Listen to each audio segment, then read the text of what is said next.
Welcome back. I'm Jeremy from Haasl Tools, and I'm your YouTube Snap-on guy.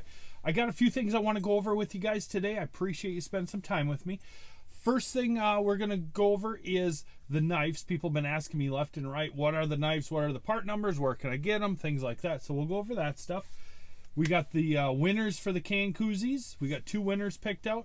Each winner will get 2 of the can koozies, and then we'll get them shipped out as soon as you guys get back to us on that. And also, we're going to take out the inductive heater, plug it in, show you exactly how it works, and use the thermal imager so you can kind of see both the regular way, you know, just watching on video how it works, and through the thermal imager, you can actually be able to, we'll watch that heat up and see how it does. So let's get this video started.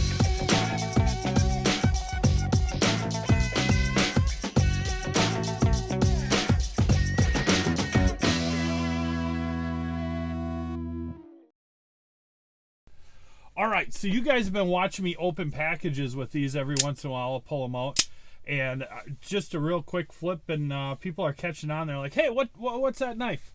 And what it is, it's actually not a Snap-on knife. These are not legal in every state. They're legal here in Wisconsin and a number of other states, but there are some states that they are not legal in, and I believe that's why Snap-on doesn't carry these. So I'm a dealer for them. So I do sell them. These knives are $124.95 for them, and they just got the switch on there. You push it up, the blade comes out, down, the blade goes back. It comes in a case with a sheath that can go around your belt. Little Velcro here to go around the belt, slides right in there. So $124.95. I got it in orange. We got the bright green, and we got the black ones as well. They all work the same. The blades are 3 3/4 inches long. So you want to check your state laws on that to make sure it's legal. I know Minnesota, Michigan, Illinois, all around Wisconsin, they are not legal, but Wisconsin is, and then many of the other states, they are legal. So my email's in the listed in the comments below, so hit me up if you're interested. We'll go from there. $124.95, free shipping.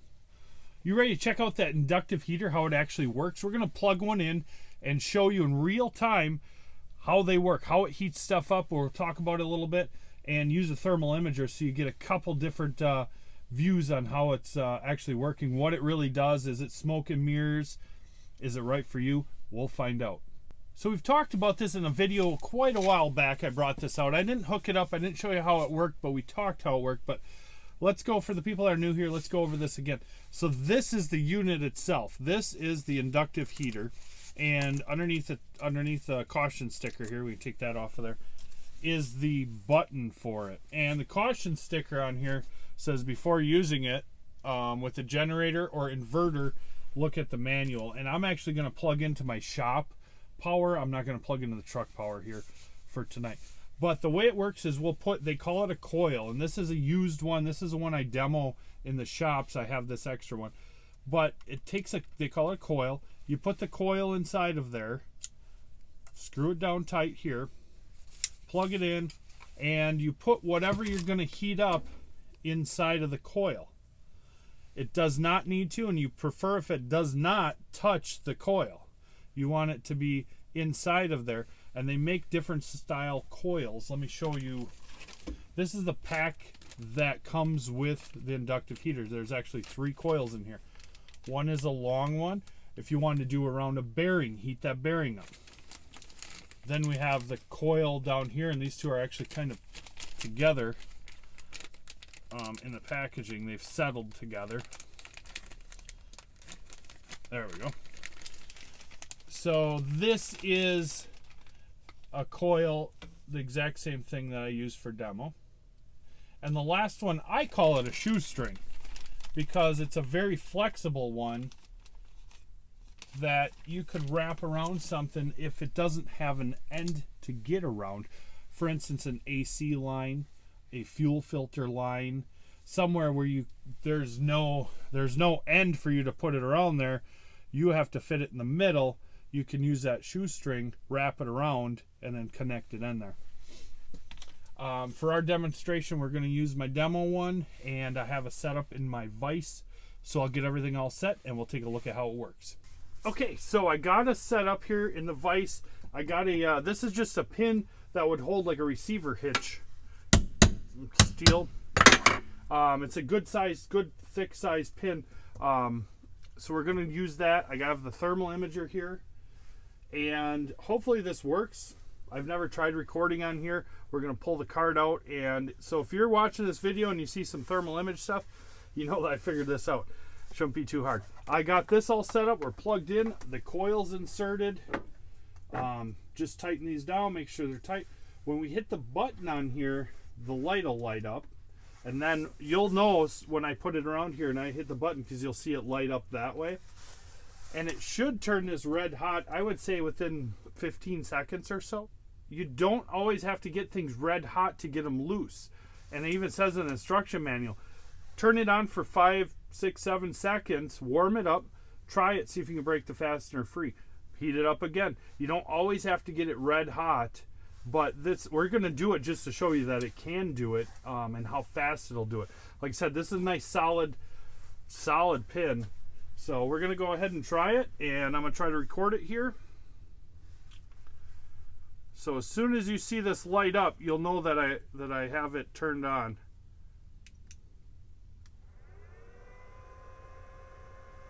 And I can already see it warming up in the thermal imager. We're about 190 degrees. 230 degrees. 400. Oh, no. There we go.